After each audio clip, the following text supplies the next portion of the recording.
একটি চা বাগান শ্রমিক পরিবার, যেখানে অভাব আর দারিদ্র্য ছিল নিত্যসঙ্গী। প্রতিদিনের সংগ্রাম ছিল শুধু বেঁচে থাকার জন্য, কিন্তু একের পর এক দুর্ভাগ্য যেন তাদের জীবনকে আরও অন্ধকারে ঠেলে দেয়। মা মারা যায়, বাবাও হারিয়ে যায়, আর তিনটি অবুঝ শিশু অনিশ্চিত ভবিষ্যতের দিকে ঠেলে দেওয়া হয়। এটি শুধু একটি পরিবারের গল্প নয়, বরং হাজারো দরিদ্র মানুষের বাস্তব চিত্র।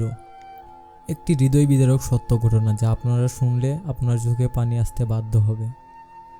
একটি চা বাগান শ্রমিক পরিবারের করুণ বাস্তবতা। বাংলাদেশের এক প্রান্ত চা বাগান এলাকায় বাস করত একটি ছোট্ট পরিবার। বাবা মা দুজনেই চা বাগানে কাজ করতেন। দৈনিক মজুরি ছিল খুবই কম। বর্তমানে যেখানে মজুরি 170 টাকা, এক সময় তা আরও কম ছিল। এত সামান্য উপার্জনে পুরো পরিবার চালানো ছিল রীতিমতো অসম্ভব। অভাব অনটনের সংসার। পরিবারের বড় ছেলে যখন মাত্র 19-20 বছরের যুবক, তখন তার মা মারা যান। মায়ের মৃত্যু ছিল পরিবারের জন্য একটি বড় ধাক্কা। কিন্তু জীবন তো আর থেমে থাকে না। 1 বছর পর ছেলেটি বিয়ে করে। সংসারে নতুন মানুষ আসার পর অর্থনৈতিক টানাপোড়ে থেকেই যায়। এরই মধ্যে কমাস না যেতে যেতেই ছেলেটি বাবা মারা যান। 1 বছরের মাথায় সে নিজেও বাবা হয়। তার ঘরে জন্ম নেই প্রথম কন্যা সন্তান। কয়েক বছর পর এরই মধ্যে তার সংসারে আরও 2টি কন্যা সন্তান আসে, একটি ছেলে ও একটি মেয়ে।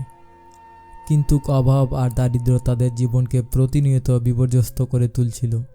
চা বাগানে কাজ করে প্রতিদিন মাত্র 170 টাকা আয় হতো, যা দিয়ে একটি ছোট পরিবারও চালানো কঠিন।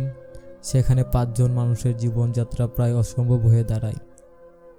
দিনে 3 বেলা পেট ভরে খাওয়ার সামর্থ্য ছিল না। অনেক দিন না খেয়েই কাটাতে হতো। সংসারের লড়াই ও বিপর্যয় পরিবারের অবস্থান যখন আরও খারাপ হতে থাকে, তখন ছেলেটির স্ত্রী সংসারের হাল ধরতে বাধ্য হয়। সে অনেক দূরে, প্রায় 10 থেকে 12 কিলোমিটার দূরে এক এলাকায় কাজ করতে যেত। কিন্তু এই পথ ছিল ভয়ঙ্কর, কারণ সেই এলাকায় অলৌকিক ঘটনাগুলোর কথা প্রচলিত ছিল। একদিন কাজ থেকে ফেরার পথে সে রহস্যজনকভাবে অসুস্থ হয়ে পড়ে। মাত্র 1 সপ্তাহের মধ্যেই তার স্ত্রীর অবস্থা এতটাই খারাপ হয়ে যায় যে শেষ পর্যন্ত সে মারা যায়। স্ত্রীকে হারিয়ে ছেলেটি পুরোপুরি ভেঙে পড়ে। কিন্তু সন্তানের মুখের দিকে তাকিয়ে তাকে আবারও জীবনযুদ্ধে নামতে হয়। এরই মধ্যে তার সংসারে আরও 2টি সন্তান। কিছুটা বড় হলে তাদের সংসারের বোঝা আরও বেড়ে যায়, অথচ উপার্জন বাড়েনি। এক সময় সে আর কোনো উপায় না দেখে তার বড় মেয়েকে মাত্র 12 থেকে 13 বছর বয়সে কাজে পাঠাতে বাধ্য হয়। অন্য কোনো পথ ছিল না, কারণ বেঁচে থাকার জন্য কিছু না কিছু করতেই হতো। পরিবারের শেষ ভরসা হারিয়ে যাওয়া। এরই মধ্যে ছেলেটির নিজেরও শারীরিক অবস্থা খারাপ হতে থাকে। সে ঠিকমতো খেতে পারত না, কারণ সে নিজের খাবার থেকে বঞ্চিত হয়ে সন্তানদের মুখে তুলে দিত। প্রতিদিন সকালে চা খেয়ে কাজে চলে যেত, দুপুরে সামান্য কিছু খেয়ে আবার কাজে ফিরত, আর রাতে অনেক সময় না খেয়েই ঘুমিয়ে পড়ত। স্ত্রীর মৃত্যুর মাত্র 3 মাস পর একদিন সে প্রচণ্ড পেট ব্যথায় আক্রান্ত হয়। স্থানীয় একটি সরকারি হাসপাতালে নিয়ে যাওয়া হলে চিকিৎসকরা জানান তার খাদ্যনালী নষ্ট হয়ে গেছে। কিন্তু দরিদ্র পরিবারের পক্ষে ব্যয়বহুল চিকিৎসা করানো সম্ভব ছিল না।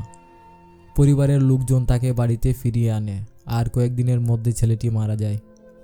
অসহায় 3টি সন্তান। 1 বছরের ব্যবধানে মা বাবা দুজনে হারিয়ে 3টি ছোট শিশু একেবারে অসহায় হয়ে পড়ে। তাদের নিজের কোনো আশ্রয় ছিল না, খাবারের কোনো সংস্থান ছিল না। প্রতিবেশীরা কখনো একদিনের জন্য আশ্রয় দিত, কখনো বা একবেলা খাবার দিত, কিন্তু প্রতিদিন একই মানুষের কাছে সাহায্য চাওয়া তো সম্ভব নয়।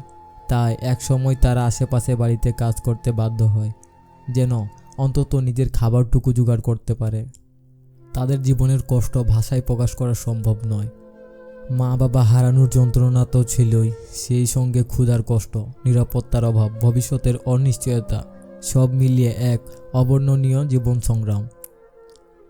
এই গল্পের শিক্ষা, এই ঘটনাটি শুধু একটি পরিবারের দুঃখের কাহিনী নয়, বরং হাজারো দরিদ্র পরিবারের বাস্তব চিত্র।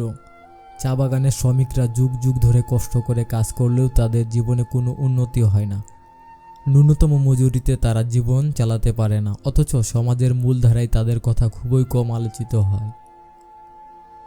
আমাদের সবার উচিত সমাজের এই অসহায় মানুষদের পাশে দাঁড়ানো।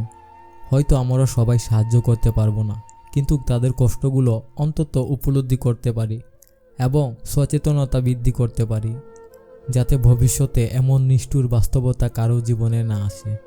এই গল্পটি যদি আপনাকে স্পর্শ করে থাকে তবে দয়া করে শেয়ার করুন, যেন আরও মানুষ এই বাস্তবতাকে উপলব্ধি করতে পারে।